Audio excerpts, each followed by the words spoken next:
Bismillahirrahmanirrahim. Assalamualaikum warahmatullahi wabarakatuh.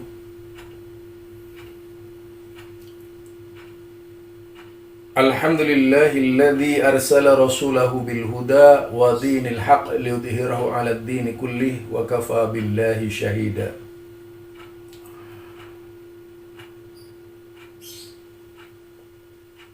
Fa inna asdaqal kitabi kitabullah wa khairal huda huda Muhammad sallallahu alaihi wasallam wa syarrul umuri muhdatsatuha fa inna kulla muhdatsatin bid'ah wa kulla bid'atin dhalalah wa kulla dhalalatin finnar.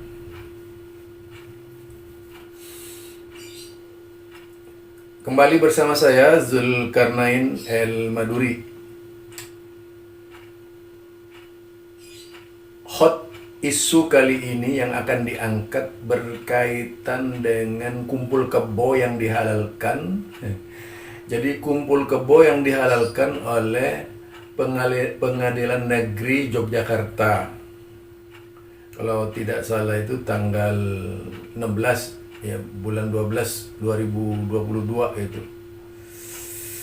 Tentu bagi seorang muslim, innalillahi wa inna ilaihi raji'un. Kalau kemudian pengadilan negeri memberikan keputusan seperti itu, artinya pengadilan negeri ini tidak memberikan jaminan kepada agama untuk menjalankan ketentuan-ketentuan agama.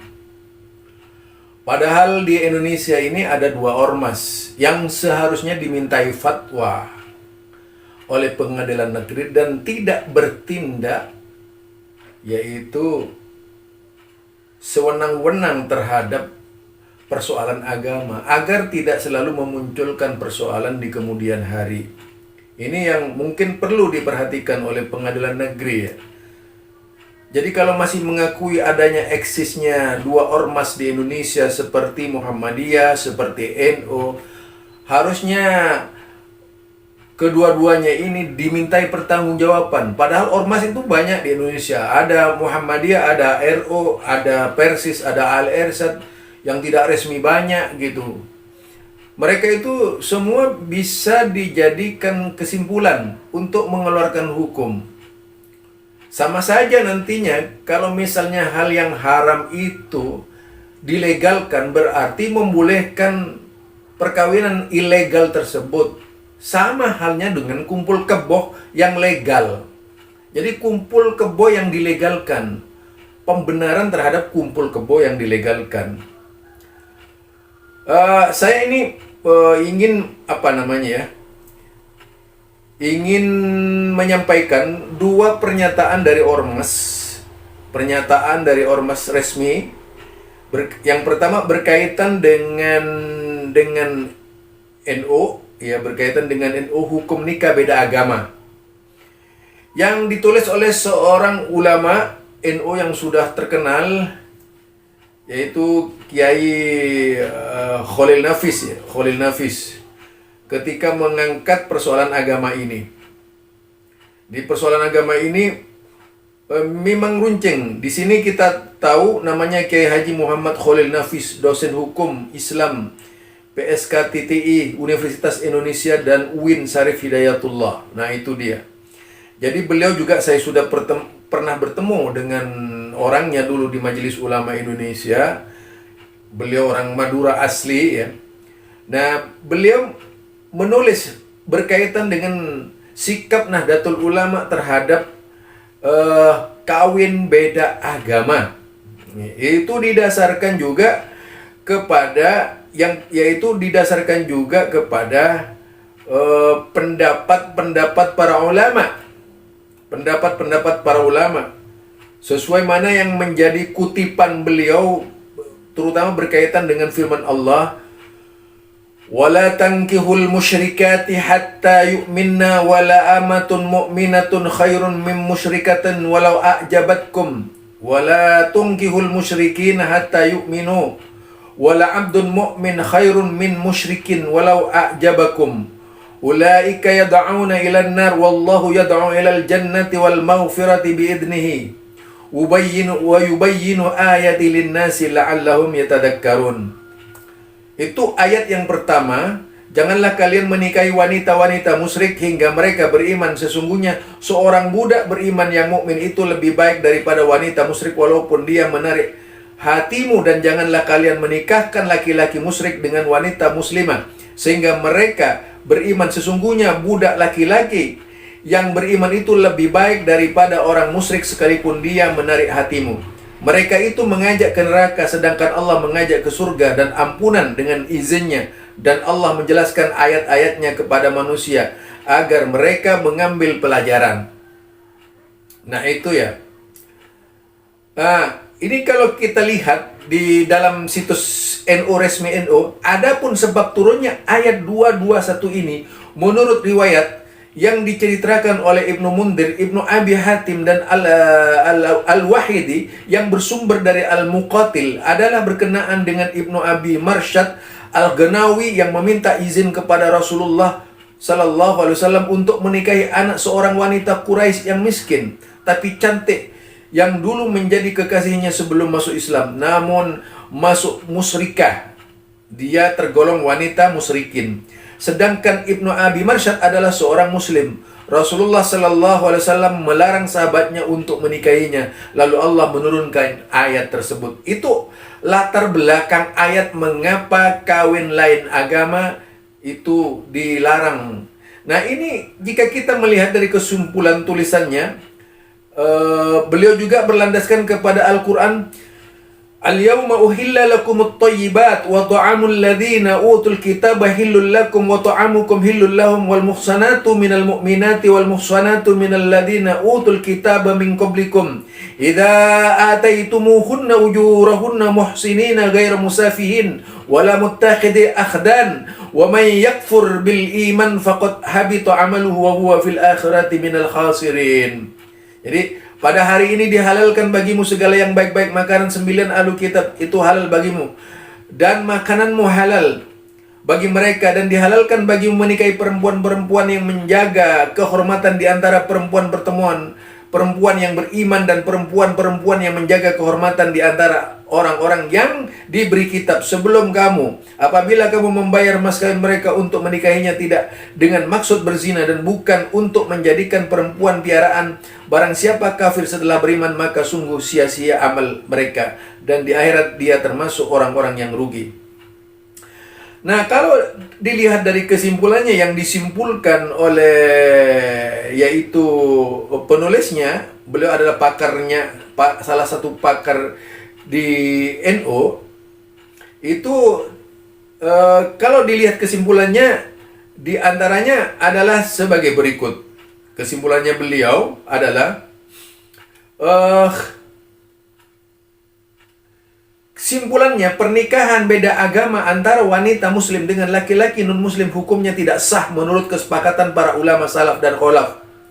Pernikahan beda agama antara laki-laki muslim dan wanita kitabiah Yahudi dan Nasrani terdapat perbedaan pendapat antara para ulama. Ada yang mengatakan boleh dan ada yang melarangnya. Namun ulama Indonesia yang tergabung di organisasi MUI, NU dan Muhammadiyah bersepakat melarang pernikahan beda agama secara mutlak baik laki-laki maupun perempuan muslimah.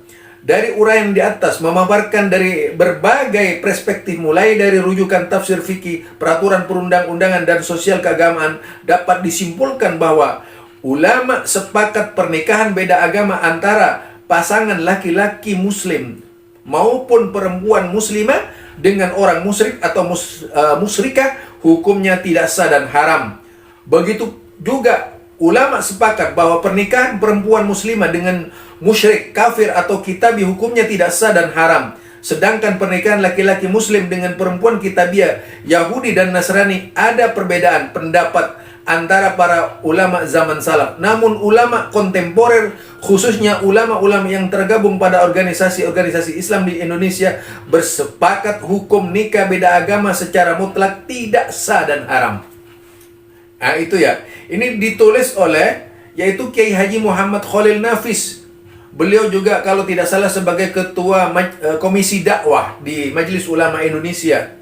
Kita melihat kualitas dan kapabilitas beliau di dalam menyampaikan fatwa-fatwanya sungguh sangat ilmiah. Ini bisa menjadi panduan sebenarnya, yaitu PN Negeri Yogyakarta Sehingga tidak mudah mengeluarkan keputusan untuk menghalalkan kumpul kebo. Dan ini menjadi kesepakatan seluruh pakar ilmu agama di dalam organisasi-organisasi Islam, yaitu sekelas NU dan Muhammadiyah. Nah, kalau kita ingin melihat lebih jauh, misalnya ya, ingin melihat lebih jauh, kalau kita lihat dari perspektif Muhammadiyah tentang beda agama, di Muhammadiyah itu mengeluarkan keputusan, ayatnya sama seperti yang disampaikan oleh Majelis Ulama tadi. Jadi ahlul kitab, kesimpulannya, ahlul kitab yang ada sekarang ini tidak sama dengan ahlul kitab yang ada pada waktu zaman Nabi Sallallahu Alaihi Wasallam. Semua ahlul kitab zaman sekarang sudah jelas-jelas musyrik atau menyekutukan Allah dengan mengatakan bahwa Uzair itu anak Allah menurut Yahudi dan Isa itu adalah anak Allah. Jadi mereka ini adalah musyrikin dalam konsep pemikiran Islam, baik NU ataupun Muhammadiyah. Pernikahan beda agama dipastikan tidak akan mungkin mewujudkan keluarga sakinah sebagaimana tujuan utama dilaksanakan pernikahan. Insya Allah umat Islam tidak kekurangan wanita muslimah, bahkan realitasnya jumlah kaum wanita muslimah lebih banyak dari kaum laki-laki. Sebagaimana upaya yaitu upaya sadd dari'ah, mencegah kerusakan untuk menjaga keimanan calon suami, istri, dan anak-anak yang akan dilahirkan. Bahkan sekalipun seorang laki-laki muslim boleh menikahi wanita ahlul kitab menurut sebagian ulama, sebagaimana kami katakan, namun dalam kasus yang ini, jadi dikatakan kami tetap tidak menganjurkan perkawinan tersebut karena syarat wanita ahlul kitab yang disebut dalam surat Al-Maidah ayat 5 yang dijadikan oleh mereka yang membolehkan perkawinan tersebut tidak terpenuhi, yaitu syarat al-ihsan, yang artinya wanita ahlul kitab tersebut harusnya wanita baik-baik yang menjaga kehormatan, bukan pezina. Perhatikan firman Allah dalam surat Al-Maidah. Al-yawma uhilla lakumut tayyibat wa ta'amul ladhina utul kitaba hillul lakum wa ta'amukum hillul lahum wal muhsanatu minal mu'minati wal muhsanatu minal ladhina utul kitab min qablikum idza ataytumuhunna ujurahunna muhsinina ghaira musafihin wala muttakhidhi akhdan wa may yukaffir bil iman faqad habita amaluhu wa huwa fil akhirati minal khasirin. Itu sudah saya katakan tadi ya. Jadi pada hari ini dihalalkan bagimu yang baik-baik makanan sembelian orang-orang dari diberi ahlul kitab, itu halal bagimu, dan makanan kamu halal pula bagimu, dan dihalalkan mengawini wanita yang menjaga kehormatan di antara wanita-wanita yang beriman, dan wanita-wanita yang menjaga kehormatan di antara orang-orang yang diberi Alkitab sebelum kamu, bila kamu telah membayar mas kawin mereka. Ini ayatnya sudah jelas sekali. Jadi kalau di situ ada wanita-wanita yang beriman dari ahlul kitab, sementara ahlul kitab sekarang kan sudah tidak lagi ada yang beriman kepada Nabi Muhammad.